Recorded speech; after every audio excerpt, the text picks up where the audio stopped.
Bwana, Simba imeanza mazungumzo rasmi kabisa ya awali na kipa wa Singida Black Stars Metacha Mnata kwa lengo la kumsajili katika dirisha dogo la usajili la mwezi Januari. Hatua hii imechukuliwa na uongozi wa Simba kufuatia changamoto ya majeraha kwa baadhi ya makipa wao wa kikosi cha kwanza, hali inayomlazimu kutafuta suluhisho la haraka na uhakika katika nafasi hiyo nyeti.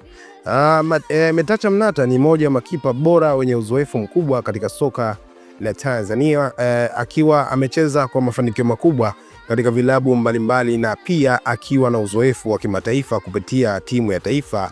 Uwezo wake wa kudaka mipira migumu, kuongoza safu ya ulinzi na kuonyesha utulivu katika mechi za pressure kubwa umemfanya kuwa chaguo la kuvutia kwa timu ya Simba. Kwa sasa Simba wanahitaji kipa wa mpito atakayeziba pengo lililoachwa na majeraha, na Metacha anaonekana kuwa suluhisho sahihi kwa upande wa Singida Black Stars. Taarifa hizi huenda zikawa pigo kwao, hasa ikizingatiwa kuwa Metacha ni mhimili muhimu katika kikosi chao cha kwanza. Kuondoka kwake kunaweza kuathiri uimara wa safu yao ya ulinzi, lakini pia ni fursa ya klabu hiyo kunufaika kifedha au kuwapa nafasi makipa wengine chipukizi kuonyesha uwezo wao. Kwa Simba, usajili wa Metacha si tu suluhisho la muda mfupi, bali pia ni uwekezaji wa kimkakati.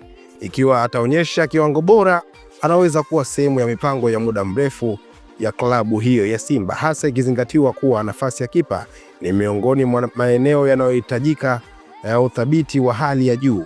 Aidha, uwepo wake unaweza kuongeza ushindani wa nafasi ya kudaka, jambo ambalo linaweza kuinua makipa wengine walioko kikosini. Kwa mashabiki wa Simba, taarifa hizi ni za kutia moyo, kwani zinaashiria kuwa uongozi wa Simba haupo tayari kuona mafanikio yao yakikwamishwa na changamoto za kikosi. Ikiwa dili hili litakamilika, Metacha Mnata atakuwa na jukumu kubwa la kuhakikisha Simba inabaki katika kiwango chake cha juu, huku pia akitumia fursa hiyo kurejesha makali yake na kuimarisha nafasi yake katika soka la kitaifa. So dondosha komenti yako mpenzi mtazamaji, lakini kubwa usisahau kusubscribe, kulike na kushare.